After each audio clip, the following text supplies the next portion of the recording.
And today I'll be speaking about targeted attacks and APTs. You might have read it in newspaper that now attacks are targeted and some advanced persistent threats are targeting and making, big news. Year 2013, year 2012 were years of targeted attacks and advanced persistent threats. So many times as a new computer user or layman, I feel like these are the alien terms. These are something, different out of the world. And many of the security experts, they claim that, boss, APTs are definitely be a complex threat, be a major threat to your computing environment. And being a part of an organization which is very important part of economy, very important part of country's economy, rather state's economy, or is a backbone of any state or country. And being in a security team, you always, have this, I don't call it as fear, but you'll always have this concern in your mind was what will happen if such incident gets happened to us.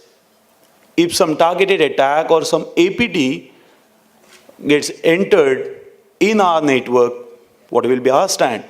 So I'll go with the tagline that we have, that is security simplified. I'll make it simplified. I'll put it in common man's word. What exactly targeted attack? So agenda will be, I'll give preamble, then in the news, what the targeted attack and APTs are, current scenarios, what's there in the wild, about targeted attacks, modus operandi. Very important to know how do they do it.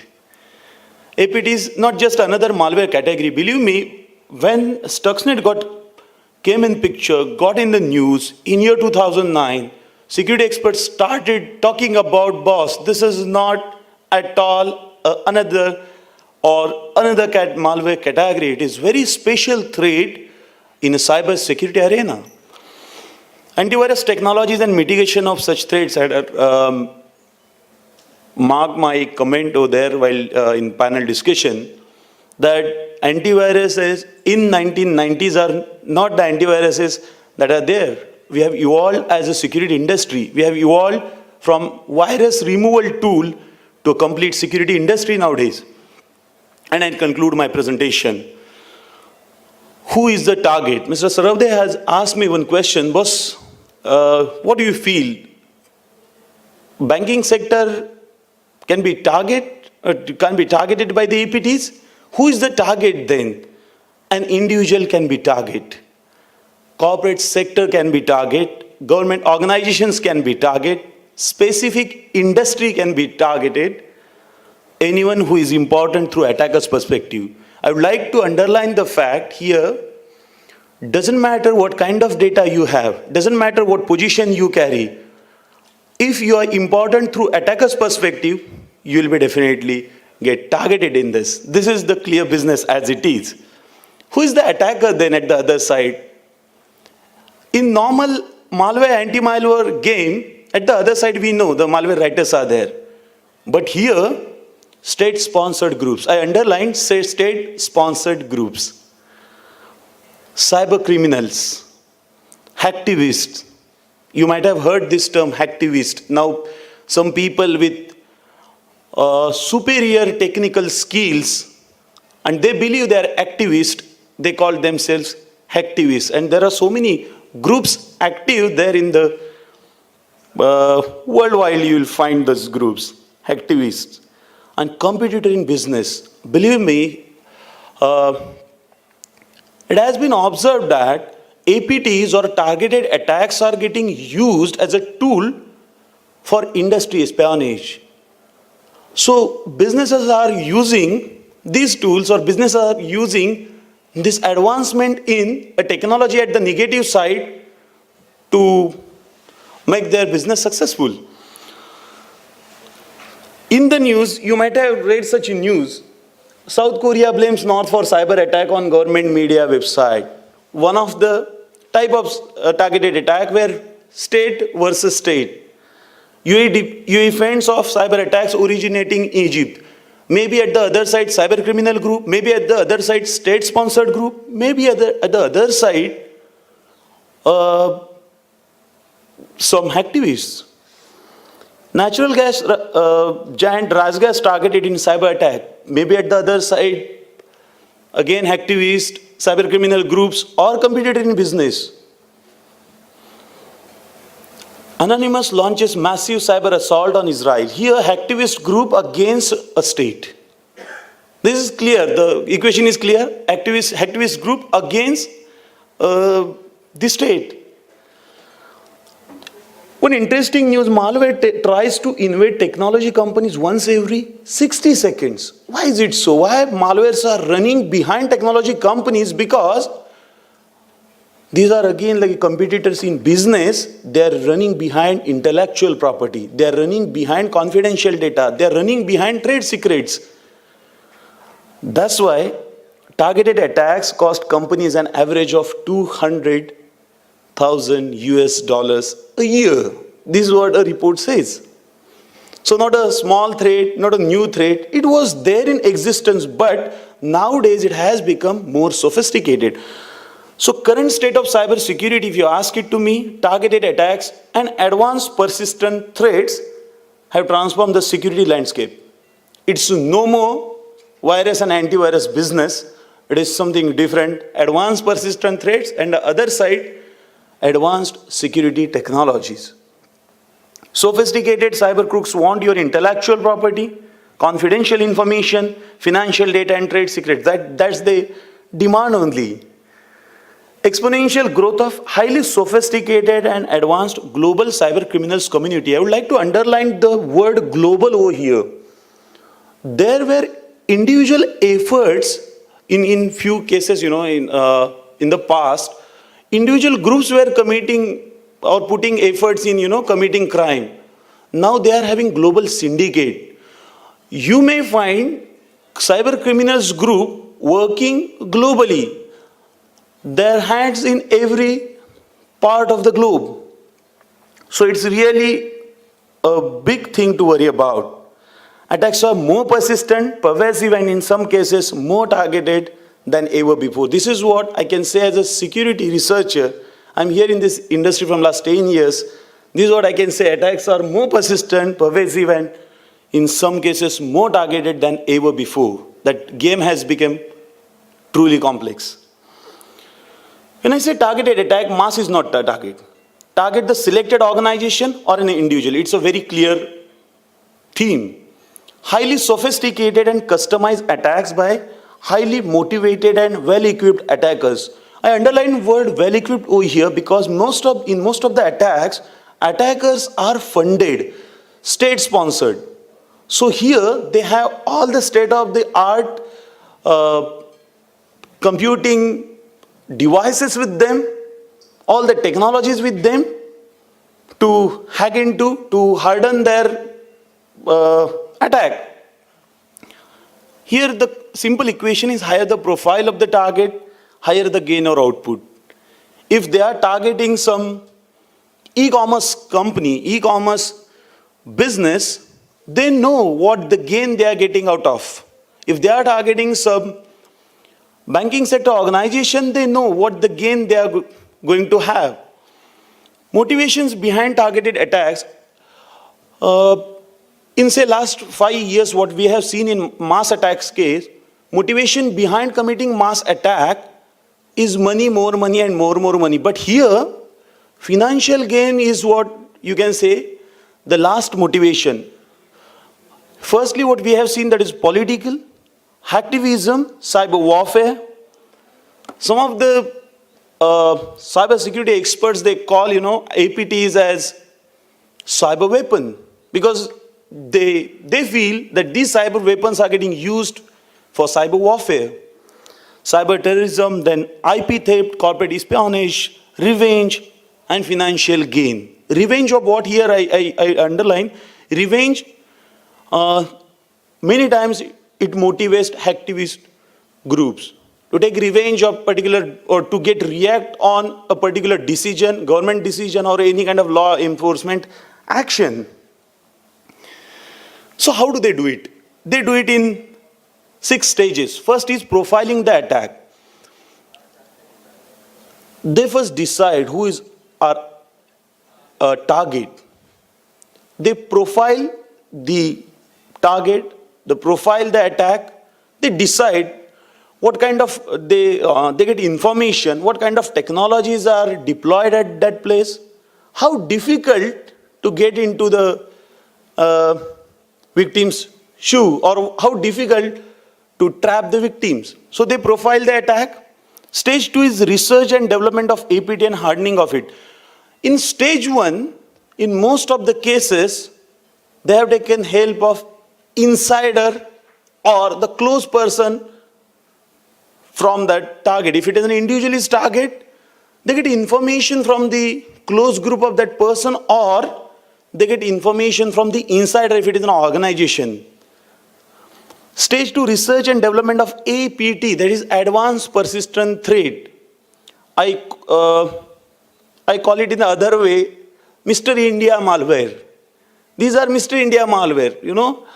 They comes very coolly, quietly, without any fingerprints, resides in your system as far as they want to be in, and leave it very coolly, without leaving a single trace on your machine. This is what the advancement they are having.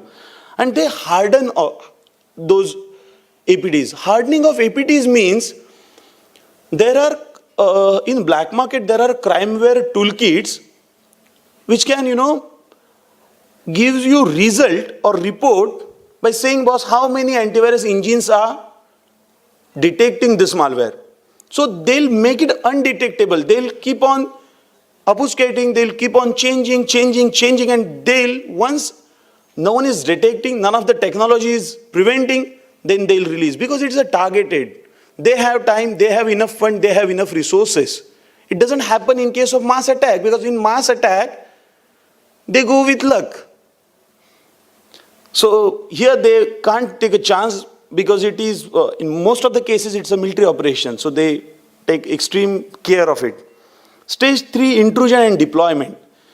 Now, once the profiling is done, when the APT is developed, now it's time to deploy the attack, to get enter into. So social engineering techniques will never die. So they find a weak link in the network, in the organization. So here, almost 80% of the cases, insider involvement is there, intentionally or unintentionally. It's not, see, if you are maintaining air gap in your network, how come a malware from the internet is coming to your machine, your confidential, where confidential data is stored? So here, insider involvement, intentional, unintentional, happens and gets deployed. It sets the update channel and strengthen foothold. What happens in mass attack or mass malwares or mass viruses, they be what they are, when they got deployed on machine. Here, they get updated to keep their presence undetected. So they set update channel and strengthen their foothold. In stage 5, that exfiltrate data and achieve the ultimate goal, because many times these are info stealer malwares. These are running behind some information or data, because that's the thing, in most of the motivation, they wanted to have some kind of data, some kind of information, or some kind of destruction in terms of system failure. Stage 6, remain undetected and final cleanup. Till say 2012, it was remain undetected was the stage 6. But now they have added final cleanup. They clean their presence from the system in such a way that you can't recover, you can't claim that this malware was there on my system or this APT was there on my system. So entry points used by the attacker first is insiders, intentionally or unintentionally guide them to the gate. I'll give you an example of a technology giant in year 2011 got hacked. It was security technology giant rather. So here, see, if you're a technical company, a technological company, you don't have, all the staff technical or having sense of security. You have HR staff, admin staff, and other staff they're also a part of that network. Rather, they use the same mail server that you use, being in the same organization. So instead of targeting a technical or advanced level users in the organization, these guys do find out, weakest link in the organization and take help from them. So insiders, intentionally or unintentionally, definitely guide them to the gate. Email with an attachment is one of the top choices. This is grandfather's way of, malware writers' grandfather's way of spreading malwares. That is sending through mail, keeping attachment, attractive attachment. And in that case that I was talking about, technical company's case, anti-spam technology deployed on that machine had detected that it is spam mail and had put it into the junk folder, but the guy who has clicked on that link has recovered it from junk folder, saying that, this is genuine mail, what I feel, and clicked on. Now technology is working.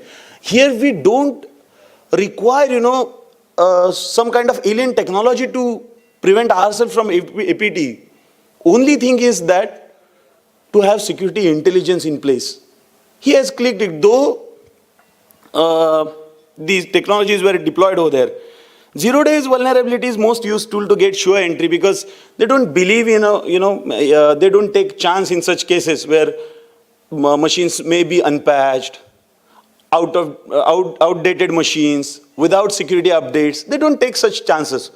They work on it rather to find out 0 day vulnerabilities. There are so many security experts, I don't call them security experts, that is black hat hackers. Their job is to find out 0 days in widely used applications, and they sell these 0 days to the cyber criminals at the other side or who are running this operation. And using those 0 days vulnerabilities where the vendor is unaware about that vulnerability, as security vendor is also unaware about that vulnerability in that software, so they get sure entry into. Vulnerabilities in web applications and browsers ensure success because they know these are the widely used applications. Word, Excel, PDF, LNK files play major role as entry pass. I have researched so many advanced persistent threats, and what I have found is these are the common things in all the advanced persistent threats. And still, IT security team is worried about how we can deal with advanced persistent threats. It's not like that the Word, Excel file or PDF or LNK files have got introduced last year only. These are old file formats, and we know there were so many vulnerabilities already reported to this category. Only they are, finding out new area where they can find out remote code execution or some kind of code injection they can go with. Outdated and unpatched operating systems or outdated antivirus software fuels such attacks. I don't feel that the organizations with critical information, that you people belong to that sector, might be taking such, chances. You might be taking all the precautionary measures. You might be keeping your operating systems and antivirus updated. But in some of the cases, it happens. APT not just another malware category, it starts with advanced. Most of the targeted attacks have the ability to evade detection and the capability to gain and maintain access to well-protected networks and sensitive information. Written by a highly technical and motivated group of malware writers. It's not a normal malware writers game. They are experienced. They are experienced technically. They have technical skills and they are specific specialists. They are not a general malware writer. So they write advanced malwares. Persistent uses advanced rootkit or stealth technologies. These technologies are not new. Believe me, boot sector viruses were having stealth technologies to hide their presence. In 1990s, boot sector viruses were, keeping their presence undetected. But the same thing, the old wine in new bottle, with rootkits and bootkit capabilities, they make their themselves persistent in nature. Very difficult to sense the presence as far as only antivirus is concerned. And threat, everything is at risk. Believe in, among all of us, a person with Mr. India capability, unseen and can do anything, everyone and everything over here is at risk. So same happens with APTs. So most infamous APTs, to name few of them, Stuxnet, Ghostnet, Duku, Flame, Shamon, Viper, and they have their variants. These APTs don't come in numbers. Believe me, in last 5 to 6 years, only 10 to 15 APTs have been found. Because these are not general malwares. That's why antivirus companies won't have, samples in advance. As the person or the organization who has got attacked with the APT can only provide, samples to antivirus or security company. So antivirus technology and mitigation, first is it is possible that your antivirus with only signature-based detection capability will not detect the attack because they test it with the signature-based engine. This is what the crimeware utility, they have designed as. But heuristic and generic detection technologies may give alert many times that something suspicious is getting happen. I'll share one interesting incident with you. I was discussing with one of the IT infrastructure manager. I was asking him, how you configure, your security technologies or endpoint securities. So he said, boss, we keep basic configuration, default configuration. Because if we keep the advanced scanner on, it gives us alert, something suspicious getting happened, which irritates user. That's why we have kept it off. So if you are keeping it off, though it is there in the product, you are keeping the door open. This happens many times. So security software reports or logs speak 1,000 words. 1,000 words. You can find it out in IDS, IPS logs or firewall logs. You may find some access denied, some policy breach, but we don't react on that. Some policy breach means, if suppose I have deployed policy, device control policy that here in this network, none of us can use a memory stick. Still I found in the report that some X person has copied data to USB stick. So from where he got the access? Believe me, many times what happens, if you are the senior manager person, you put pressure on the desktop support engineer. Make it off because I have all the rights. Make it off. I don't want device control to be on because I want to copy some songs and because I want to use my PC, though it is office PC. And believe me, turning as an insider turning as a threat where low-level executives are not, those vulnerable employees. Top executives are more vulnerable because they have access to damn any confidential data in the organization. And again, I call it as, dad or mom inside and every executive. I have case study. See, in 2007, when interesting spam campaign was there, your baby is kidnapped and photo.zip. Your baby is kidnapped by us. We are asking $50,000 as a ransom. Please give it to us. And please check whether it is your baby only. Photo.zip. We believe that, boss, I'm here in India and I don't have a baby, so my suppose kid is now in 11th or 12th standard and can't be kidnapped. Just now, 5 minutes back, I had a call from him. But believe me, 99% will go to that zip and will see what's there inside. It's a curiosity. And you will get in trouble as Trojan Resec farm will get installed on your system, will install remote administration tool and will give access to the master, will make you as a part of the botnet, will make you as a zombie. So curiosity or some kind of, sometimes fear will take you to the right thing. And as you are the top executive boss, you have opened door for an attacker to get access to the confidential information that organization belongs. Browser sandboxing will harden the web security. Believe me, there the percentage is more, like drive-by download attacks are more. So if your browser is running in sandbox mode, means can't access the actual resources, can't access actual disk. In that case, if suppose malware has came from a vulnerability exploitation or some kind of, as an attachment, it can't access your physical drive, so it can't, get copied on physical drive. So this will definitely help you in more than 50% cases, the browser sandboxing. Browser sandboxing is by default with Chrome, and some security companies are providing with their endpoint security solution that Quickheal is doing. Behavior-based detection will be more effective tool in combating. In discussion, I had mentioned about ransomware, CryptoLocker. Ransomware means what? It's a type of malware, comes to your machine, encrypts your data. It has, list given by its master.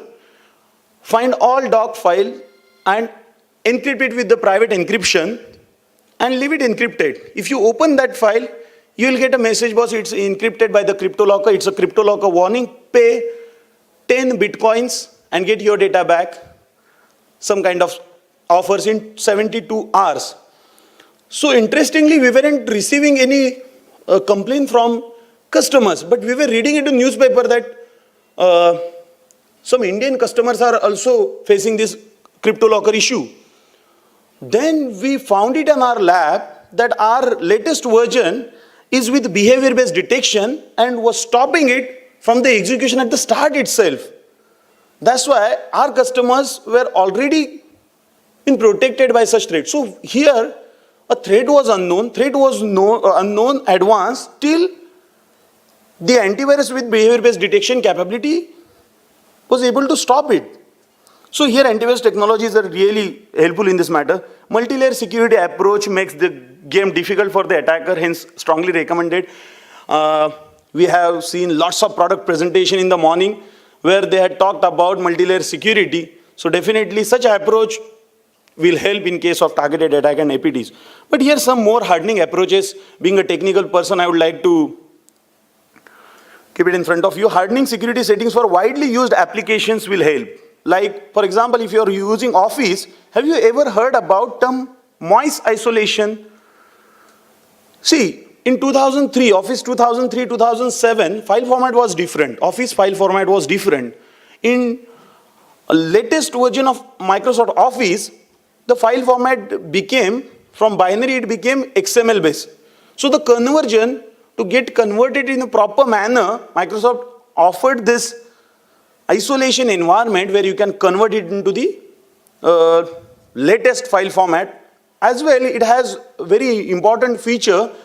As an administrator, you can restrict a particular type of Microsoft Office file format. Like you can, if suppose you came to know that there is some major vulnerability in XLS file format, from your days you can block by applying your group policies.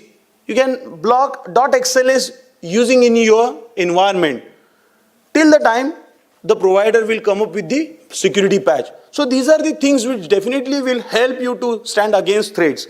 Office file validation is again a add-in, security add-in provided by Microsoft Office, where it shows you if it is potential harmful or if they're having some kind of malicious code, so it gives you some kind of error.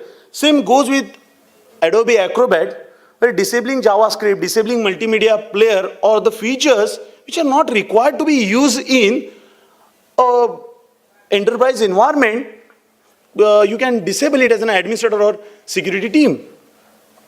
Then very important tool I would like to share with you, that is Microsoft Enhanced Mitigation Experience Toolkit, that is EMET. You might have heard about it. It's a free utility that helps prevent vulnerabilities in software from being successfully exploited. I would like to take you to that slide where I talked about that exploiting zero-day vulnerabilities is their main tool. If you are using EMET on your system, believe it is capable of allocation, code execution, or hooking mitigations. Means such vulnerabilities, though they are zero-day vulnerabilities in Microsoft, any application running on Microsoft Windows, they'll show you warnings. This will definitely help they started like 0-day protection tool.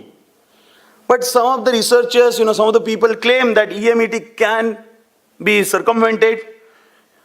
Surely, what I feel, surely it is helping hand in 0-day protection strategy. So as a security team, you can definitely go with such tools, can be helping hand in applying security strategy. So I'll come to the most important part of the presentation, as I am the part of that community who believes that technology alone can't solve problem. Education is key to success. Users and security education. Users or employees not necessarily a well-aware technical brain all the time. So they can put you in any damn situation. To technical team, they can put you in any damn situation. I have clicked on that link and now none of the file is getting access. Now you will say, okay boss, I have to pay $600 and get your data back. Who has asked you to click on, boss, it was written over there, this mail from admin@yourorganization dot something. They won't take, efforts to call you on phone and ask him, have you sent me some message? They won't take it because they don't have time to invest, right? So user is the weakest link. If you are talking about cybersecurity ecosystem, there are various various actors involved in cybersecurity ecosystem, like platform providers, operating systems, security vendors, law enforcement agencies, and user. User is the most weakest link because its knowledge, decision, and awareness level has greater impact on attack at entry point itself, because it's user who clicks on. It's user who decides to go for that link. It's users who decides to open that zip file. Doesn't matter what designation user is carrying. I'm calling it as a complete user. You might be facing such issues while dealing with, IT security management in your organization. I'm not sure about it. But social engineering techniques will never die. If I say offer, open that doc, believe me, 60% of the users, corporate users, will get trapped without fail.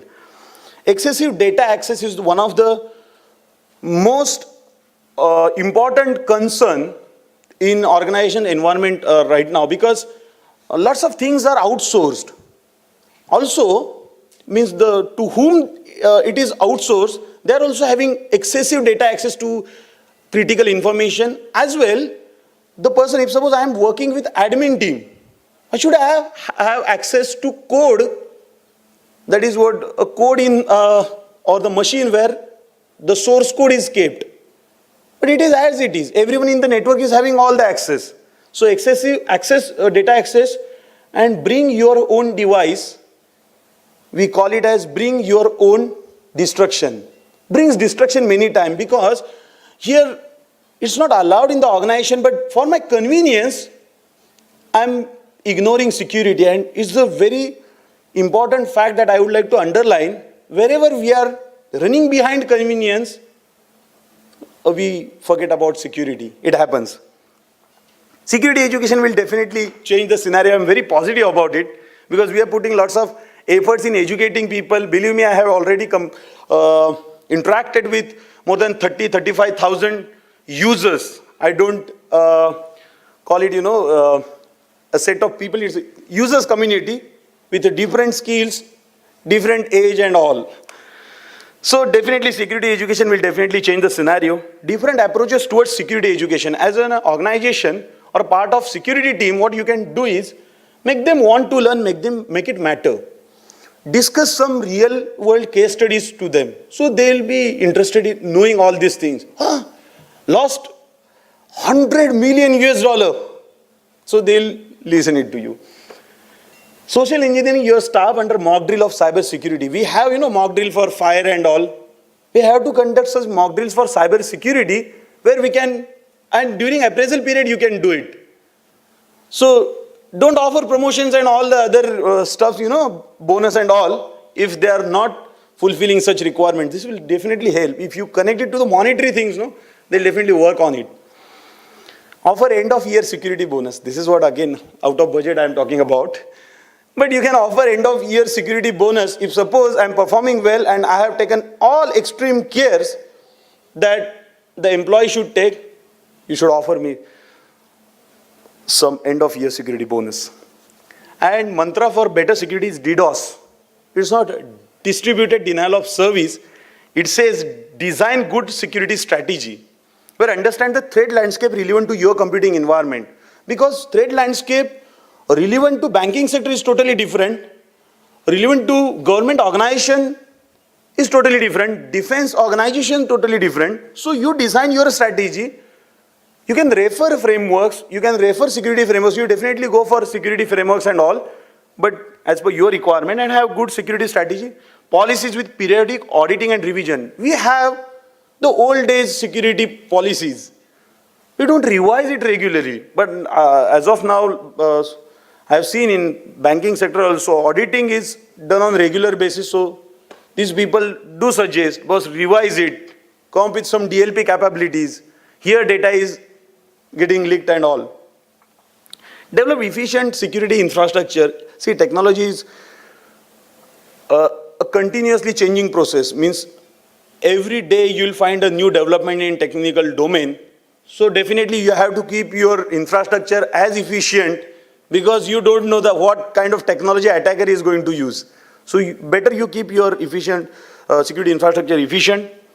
Observe and track every smallest activity to sense any anomaly. Early discovery, early reaction, lesser the impact. This is what I can say, because see, if we are lacking in prevention somewhere, then we should be prompt in discovering it, reacting upon, and having lesser impact. Security should be in the culture. This is a very important point I would like to highlight over here. Security must not be a part of, a profile. It must be in culture. Security education, awareness, and common sense will play a crucial role. Common sense will play a crucial role. Why some soft drink provider is offering me some 1,100 crore rupees? Because I haven't, even drunk that soft drink ever before, but they are offering it to me. So we don't apply common sense to that, we get trapped by it. And very important, only few number of eyes are not sufficient. Only security team can't, have the security intact. All the users should share responsibility. Security team will take care of the compliances. They will be taking care of the security infrastructure at your end only. But if you are feeling, boss, on my system, I feel or I found some of the unwanted files which weren't there before on desktop. From where they came? Or my network icon continuously shows, blinking or sending state. But I don't do any kind of network activity. These are the smallest thing. Doesn't require technical knowledge much. Only common sense will help you. So these are some of the advanced multi-layered protection that we have. I haven't made it product presentation, rather it was completely educational approach that I came up with. So I would like to thank you for your patience and your time. Thanks a lot. Thank you.